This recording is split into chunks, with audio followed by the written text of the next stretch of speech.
அனைவருக்கும் வணக்கம். இப்போ நவராத்திரியோட 2வது நாள். அதுக்கு இன்றைக்கி வெள்ளிக்கிழமைங்கிறதுனால மிளகு ஜீரக பொடி போட்டு சாதம் பண்ண போகிறோம். அதுக்கு இது 1 ஸ்பூன் மிளகு வறுத்து வச்சுருக்கேன். மிளகு 1 ஸ்பூன் 1 ஸ்பூன் ஜீரகம், கொஞ்சம் முந்திரி பருப்பு, கருவேப்பிலை, காஞ்ச மிளகா ஒன்று வறுத்து வச்சுருக்கேன். இதை நம்ம பொடியாக நுணுக்கிட்டு கொஞ்சம் தேங்காய் வச்சுருக்கேன்.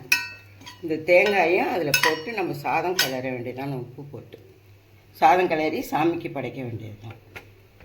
சாதம் கிளற போகிறேன். இந்த சாதத்துக்கு தேவையான உப்பு போடுறேன்.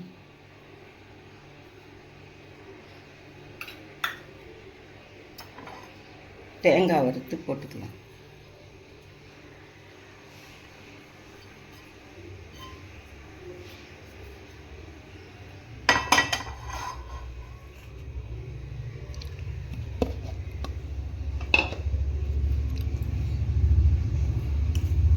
நான் வறுத்து அரைச்ச மிளகு ஜீரக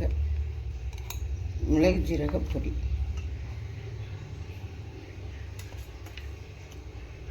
மிளகு ஜீரகம், முந்திரி பருப்பு, கருவேப்பிலை, ஒரு காஞ்ச மிளகா. நம்ம கிளறிக்கிட்டு போதும்னா போட்டுக்கலாம், போதும்னா நிறுத்திடலாம், பத்தலைன்னா போட்டுக்கலாம். நம்ம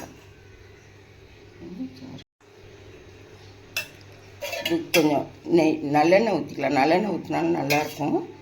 நல்லா தேவையான அளவு நல்லெண்ணெய் ஊற்றிக்கலாம். கொஞ்சம் நெய்யும் ஊற்றிக்கலாம்.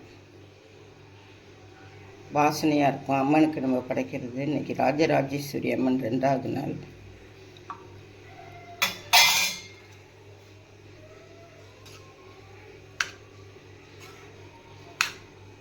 நம்ம இது எதுவுமே செக் பண்ண முடியாது. நம்ம படைச்சிட்டு தான் அதுக்கு செக் பண்ணிக்கிட்டு உங்களுக்கு எது தேவைப்பட்டாலும் கொஞ்சம் நம்ம சேர்த்துக்கலாம். இந்த சாதத்துக்கு சைடிஷ் உருளைக்கிழங்கு எடுத்துருக்கேன். பாருங்கள், உருளைக்கிழங்கு எடுத்துருக்கேன். இது நம்ம இது மாதிரி கிளறிட்டு அம்மனுக்கு படைச்சி இன்றைக்கி வெள்ளிக்கிழமைங்கிறதுனால மிளகு ஜீரக பொடி சாதம்.